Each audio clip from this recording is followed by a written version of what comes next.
Hello everyone, आज आपको lesson number 15 मैं मज़दूर हूँ एक्सप्लेन करने जा रहे हैं, आपको पढ़ाने जा रहे हैं। आप इसे बहुत ध्यान से देखिएगा।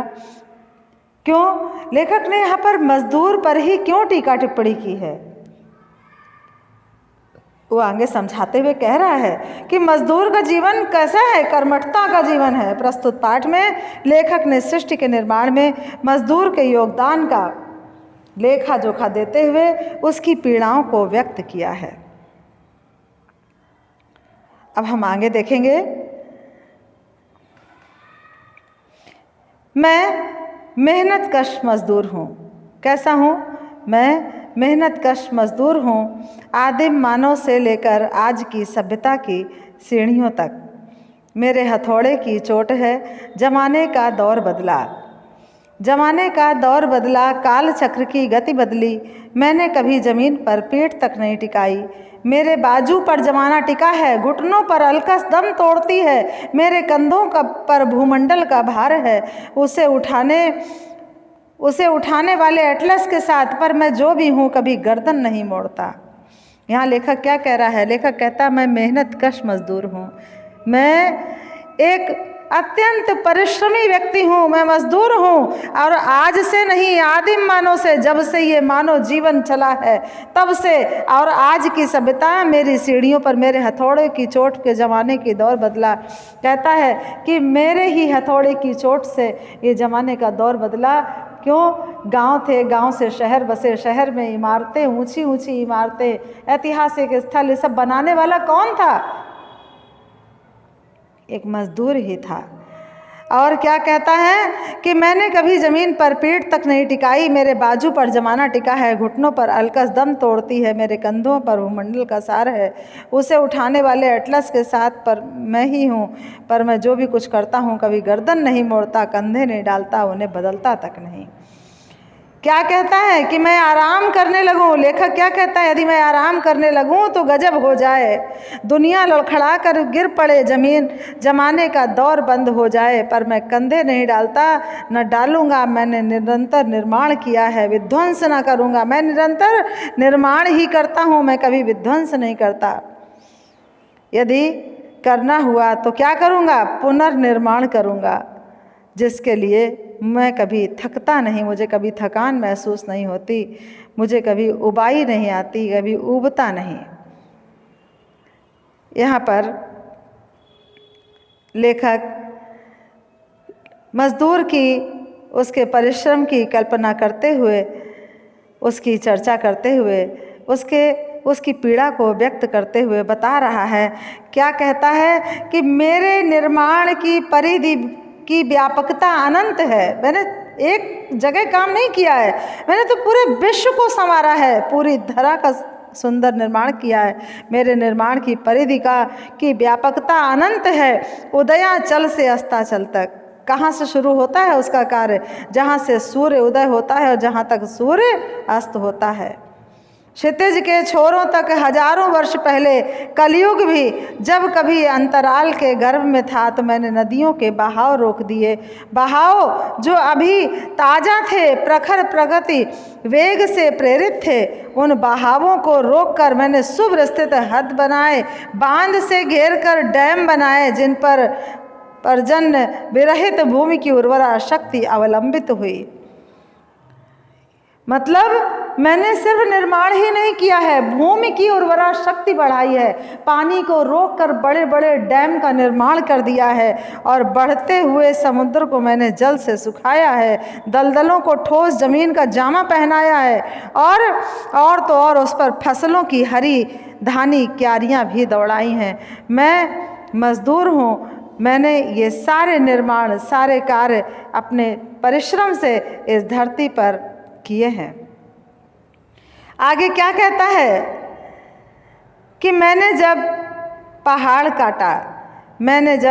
काटा, चट्टाने खोदकर तांबा, टीन, सोना, चांदी, लोहा, कोयला, हीरा निकाला, पाताल में घुसकर उस समय भी जब दिन हो या रातों की घोर अंधियारी, अपने मालिकों के लिए सोना निकालता होता, वह सोना जो मेरे लिए न था। मैंने सोना तो निकाला है, खादानों से सोना निकाला है, मैंने बड़े बड़े हीरे जवाहरात निकाले हैं, लेकिन वो सब मेरे मालिकों के थे, वो मेरा कुछ नहीं था।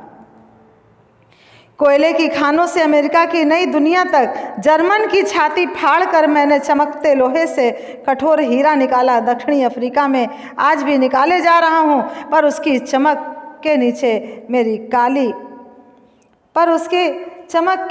मेरी काली अंधियारी जिंदगी है। आगे क्या कहता है कि बाबा आदम के ज़मानों में वनों को काट कर मैंने पत्थर की सी ज़मीन को खोद कर नरम कर ली, उसे जोत बोकर हरा कर दिया। विजयों से लौटकर रोमन जनरलों की प्रांतीय भूमि, मीलों फैले खेत मैंने बोए, काटे सामंतों की दुनिया मैंने बसाई, जिसकी ऊंची भूमि पर मैंने ही किले और दुर्ग खड़े किए, जिनकी गहराइयों में आदमी को भूखे शेर की भांति कटघरों के पीछे रखा जाता था। अफ्रीका के जंगलों में बनेली हालत में डाके चोरी साजिश द्वारा मैं खींच ले जाया गया दूर दूर की अनजानी दुनिया में, समुंदर पार। पर मेरे लिए स्वदेश विदेश की परिपाटी न थी। मैंने वहाँ भी उस गोरी दुनिया का पेट भरा, अपना पेट काट कर। कैसे भरा? अपना पेट काट कर। और फिर क्या किया कि फिर वहीं उनके लिए आसमान चूमने वाली इमारतों को मैंने खड़ा किया। भूमि पर मैंने ही किले और दुर्ग खड़े किए, जिनकी गहराइयों में आदमी को भूखे शेर की भांति कटघरों के पीछे रखा जाता था। अफ्रीका के जंगलों से बनौली हालत में डाकू चोरों और साजिश द्वारा मैं खींच ले जाया गया दूर की अनजानी दुनिया में, समुंदर पार। पर मेरे लिए स्वदेश विदेश की परिपाटी न थी। मैंने वहाँ भी उस गोरी दुनिया का पेट भरा, वो भी कैसे? अपना पेट काट कर।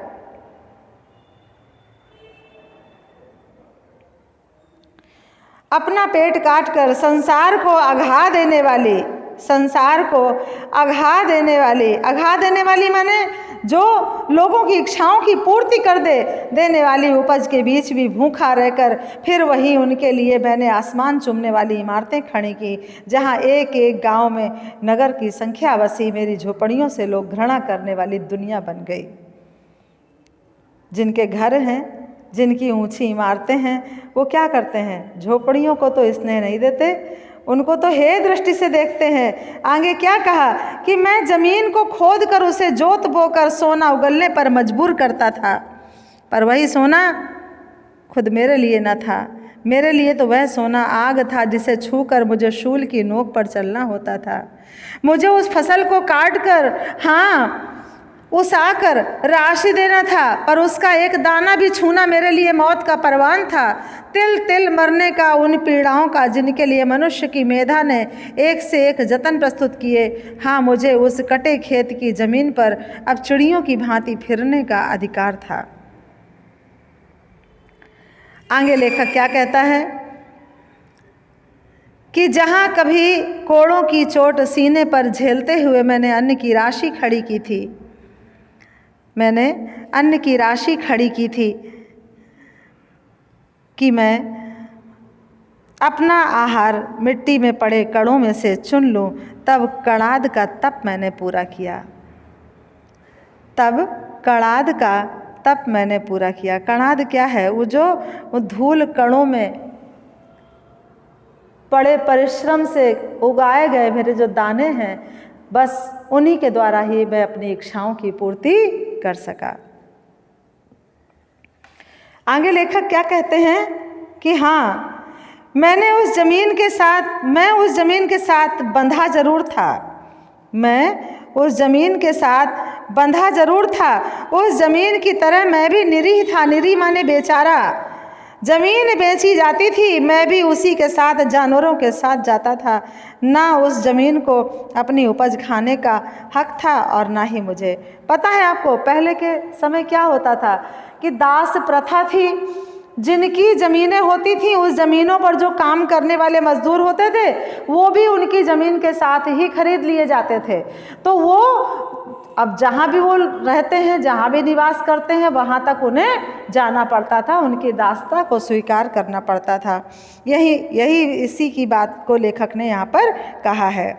आगे क्या कहा कि प्राचीन काल से मेरी संज्ञा घर के मवेशियों की सार्थकता रखती थी। प्राचीन ऋषि तक ने जानवरों की भांति मुझ पर भी दया करने की ताकीद की थी। गृहिणी को ऋषि ने मेरे प्रति करुण होने की हिदायत करते हुए मुझे चौपायों के साथ रखा। उस ग्रह के सभी जनों के साथ 2 पायों चौपायों की सामग्री होने का आशीर्वाद दिया। अब सामग्री द्वित पदश्च्युत मुदा जंगल को काटकर मैं भूमि के साथ निकला। फिर धीरे ही मैंने विशाल जनसंकुल नगर बनाए, जिनमें कारखाने, मिलों का दैत्य कोलाहल के शोर, धुआं उगलने लगा। उनकी चिंगारियों की छाया में रात दिन मैं इस दिन की भांति जाते हुए दम लौट कर ज़मीन में पसीना भरता रहा, जब मशीनों की चपेट में आकर मैं अपाहिज हो जाता। यहाँ पर बड़ी करुण बात कही गई है कि जब मशीनों की चपेट में आकर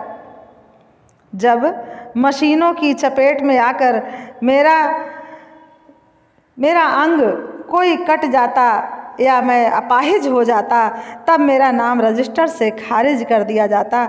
उसकी चोट से गिरकर मैं फिर न उठ पाता, तब मैं सड़क के कूड़ेदान में डाल दिया जाता। मेरी मृत्यु की जवाबदेही किसी को न थी, पर ना मेरे बाल बच्चों के प्रति और ना ही मालिकों को अपने सरकार के प्रति। कहने का मतलब कि मेरी मृत्यु का कोई भी जिम्मेदार नहीं होता था, मैं अकेला ही उसे ढोता था और जीता था। यदि मैं अपाहिज हो जाऊं तो मैं अपनी नौकरी से निकाल दिया जाता था।